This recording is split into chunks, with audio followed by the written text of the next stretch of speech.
नमस्कार दोस्तों।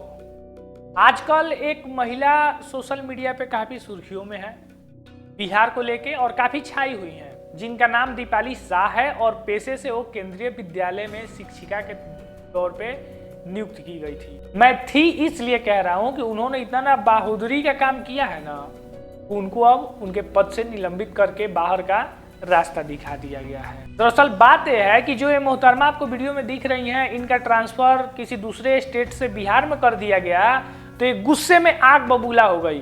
उसके बाद में क्या, बिहारियों को तबातोड़ गाली देने लगी और फिर उसको सोशल मीडिया पे पोस्ट करना शुरू कर दिया। क्या जो दुश्मनी थी, मुझे इंडिया के वर्स्ट फकिंग रीजन में पोस्टिंग दे दी। मैं अपनी फर्स्ट पोस्टिंग जिंदगी भर याद रखूंगी।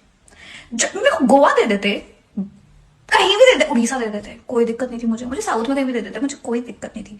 या हिमाचल साइड दे देते, मेरे को हार्ड स्टेशन ही दे देते, लद्दाख दे देते जहां पे कोई जाना नहीं चाहता, मैं जाने को रेडी हूं। नहीं दिया इन्होंने मुझे ये।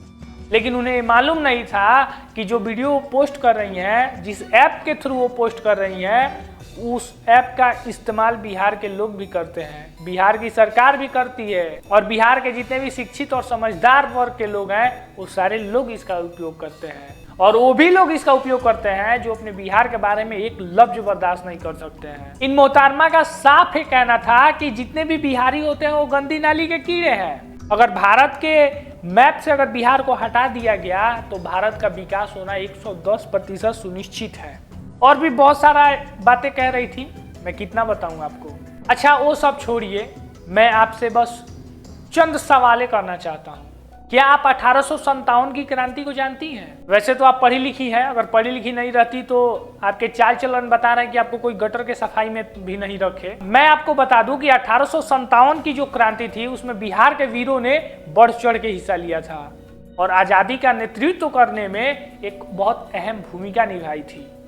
अच्छा चलिए इसको छोड़िए, आप महात्मा गांधी को तो जानती होंगी ना। उन्होंने भी आज़ादी की जो लड़ाई थी वो चंपारण से ही शुरुआत किया। जो उन्होंने आज़ादी के लिए जो सत्याग्रह आंदोलन शुरू किया था वो यही बिहार के चंपारण जिले से शुरू हुआ था। आप जिस बिहारी को गाली दे रही हैं इतनी बद्दी, आपके जानकारी के लिए बता दें कि यही एक बिहारी भारत का पहला राष्ट्रपति बना, डॉक्टर राजेंद्र प्रसाद। इनका नाम तो आप बखूबी जानती होंगी, क्योंकि चाल चलन आपका कुछ भी हो, बिना पढ़े लिखे तो आपको जॉब मिला नहीं होगा। पता नहीं आपको एक शिक्षक होते हुए भी बिहार के कल्चर और साहित्य के बारे में कितना नॉलेज है, मुझे नहीं मालूम है। लेकिन मैं आपके ज्ञान के लिए ये बता दूं कि यूपीएससी के सबसे ज्यादा बच्चे हमारे यहाँ से जाते हैं। जो यूपीएससी की परीक्षा होती है उसको क्रैक करने वाले सबसे ज्यादा बच्चे हमारे यहाँ के हैं, बिहार के हैं। और ये रिकॉर्ड बिहार के नाम दर्ज है और मुझे लगता है कि आने वाले समय में भी किसी के औकात नहीं है कि इस रिकॉर्ड को तोड़ सके। आपको ये भी बता दें कि देश विदेश से जितने भी लोग भारत के प्राचीन मंदिरों को देखने आते हैं, उनमें से अधिकांश मंदिर बिहार में है। मैं आपको ये भी बता दूं कि भारत का सबसे बड़ा स्तूप केसरिया स्तूप बिहार में ही है। आप गूगल कर लीजिएगा, क्योंकि आपके पास तो उतना कॉमन सेंस है नहीं कि आप इसके बारे में सोच सके, समझ सके। तो शायद आपके लिए गूगल से बेहतर ऑप्शन कुछ नहीं होगा।